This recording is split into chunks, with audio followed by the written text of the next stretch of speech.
Hello and welcome to Arts for the Masses. The arts are alive in Massachusetts and I'm here to bring them to you. My name is Ryan Malyar. I'm here on the Wilmington Swain Green while a troupe of strolling players sets the scenery for a touring production of Much Ado About Nothing. It's being performed by a group called Brown Box Theater Project, and tonight's performance is sponsored in part by Wilmington Memorial Library. I'll be joining Artistic Director Kyler Toston to learn more about Brown Box Theater.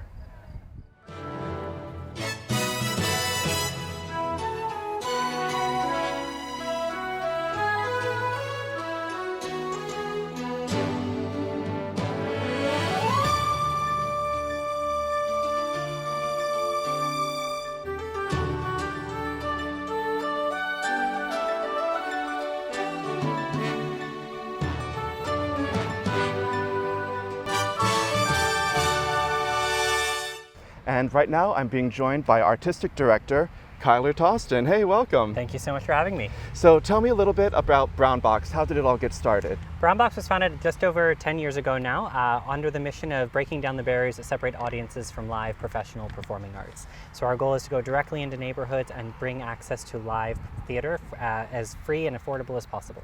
And where do you bring it? Yeah, so we are based in Boston, Massachusetts, as well as on the eastern shore of Maryland, and then we've just launched a foothold in Indianapolis. And our goal is to really go anywhere up to 3 hours radius of one of those 3 footholds, and we go to as many communities as willing to invite us. So do you have a home theater, or are you mostly focused on being outdoors and traveling? We do not have our own brick and mortar theater space. We are very much all about activating public spaces, places that may or may not have the infrastructure for a traditional theater. Thankfully, what Brown Box does well is that we bring it all with us, as you can see right here. It's a gorgeous set. How long does it take you to set this up? We have gotten it down now to about 2 hours to set everything up. It takes about an hour and a half to break everything down, and then it all just gets broken down and put right into a trailer so that we can ship off to the next place. Now, you have a really beautiful cast. You can't see them right now because they're all getting ready. How did you find so much diversity, and was that intentional? Of course, yes. We audition from really anywhere. We use a lot of Boston-based talent, and our main goal is always to make sure that our audiences are being reflected on stage, both through who is on the stage as well as the themes and stories that we're trying to tell. That's really an excellent idea that a lot of theaters are embracing lately. The audience wants to see some version of themselves up there on stage. Right. Especially when you're doing something like Shakespeare, which seems so foreign and so old, to be able to bring a little bit of that contemporary understanding and to see yourself inside of this 400-plus-year-old text is a special and crucial part of what we do. Let's talk about that a little bit more. So, like you said, people think this is foreign, this is old. A lot of people don't think of Shakespeare as being very accessible. They take one look at iambic pentameter and their eyes go crossed. Right. How do you make this accessible and enjoyable for a modern audience? Well, I always say for those who may have had a bad experience with Shakespeare in the classroom and access Shakespeare on the page, the number one goal at all times and the way it was meant to be is to be seen and to be heard. And so I highly recommend even those who are a little scared or just don't like Shakespeare supposedly to come out and give it a shot, because I really do believe that Brown Box works really hard to make sure that whether you have been to 100 Shakespeare shows or this is your first one, that you're going to be able to really walk away and have a great understanding and a better understanding of yourself and of the community around you. People have done so many things to make Shakespeare their own and to reinterpret it. What are you doing with this production? Is it a traditional Shakespearean Old Globe sort of portrayal, or is it something with a twist? Well, I think what we really try to do is have that have something that is in a universe where it is still very accessible, but isn't trying to put cell phones and things into play. You're not putting it in the Old West. Exactly. We're not putting any big C concept onto the show. We are very much working to make it's all about the text and make sure that people are understanding what they're hearing. And tell us about this particular show. Yeah. You directed it. I did. I've been working on this show now for almost a little over 2 years, being that it was supposed to be in 2020. And we're really working hard to find the nuances of life and of love. And it's really this whole story about this group of soldiers coming back and realizing that life is not so black and white, that being back in the community, falling in love, the relationships of love, all of these components are nuanced, and to really realize that the duality of things are not necessarily the way they're meant to be. Have all of your performers done Shakespeare before?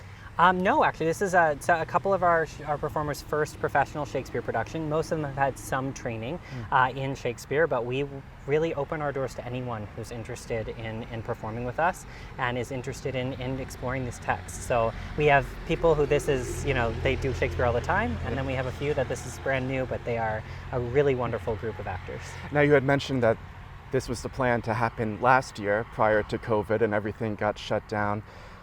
What has Brown Box done to keep active and stay on your toes and look forward to the future during this really trying period? Yeah, well, being that we have always done and focused on outdoor public spaces, we have always been working. We knew that during COVID that the way our mission worked and the way our model worked, it was going to be that we would be at the forefront of theater's return as soon as the doors could reopen. Mm-hmm. So we worked really hard to make sure that we would be prepared to continue our expansion, to come to the new communities, just like the one we're at here tonight, and make sure that was all still possible, while also focusing on our time and focusing on making sure that Brown Box was putting its best foot forward on equity, diversity, and inclusion, that we had our systems and protocols in place so that we would be able to jump right back in and be able to serve our audiences as soon as possible. What are some of the challenges of touring a production?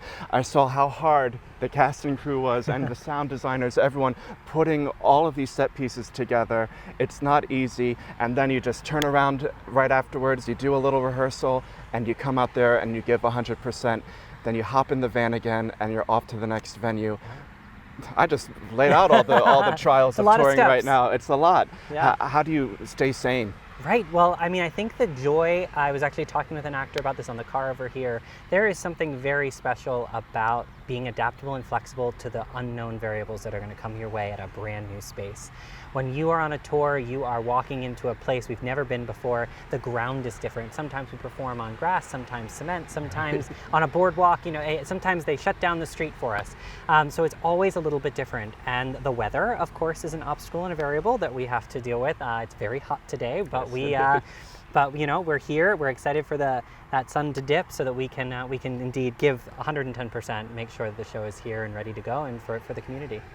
Having worked on this show for so long and dreamed about it and finally seeing it on stage now, do you have any favorite moments, maybe even during the rehearsal process? Yeah, I think that what I have really enjoyed about this play is that it truly is a comedy of love and of community. And I think that after a year where we had to be all siloed in our own spaces, and I think what this play really did for me, both in rehearsal and what it brings every night, is just the sense of hope and the sense of community and coming together. And I think that right there is what we all need. And that's why I think this is the perfect play to be doing this year. Where can we find more information about Brown Box? You can go to brownboxtheater.org, theatre.org. You can also find us on Facebook, Instagram, and Twitter at Brown Box Theater. And can you let us into any future projects in the works? What's coming next? We don't have anything right on the horizon. This is technically the end of our 10th season, so we're trying to figure out exactly what the next months will bring. Awesome. Break legs tonight, Kyler. It's been a pleasure talking to you. Thank you very much. And that brings us to the end of another episode of Arts for the Masses. If you're a Massachusetts artist, if you work for a theater, a dance company, if you're a visual artist, please be in touch. We'd love to have you on the show. I'm Ryan Malyar. Have a great night.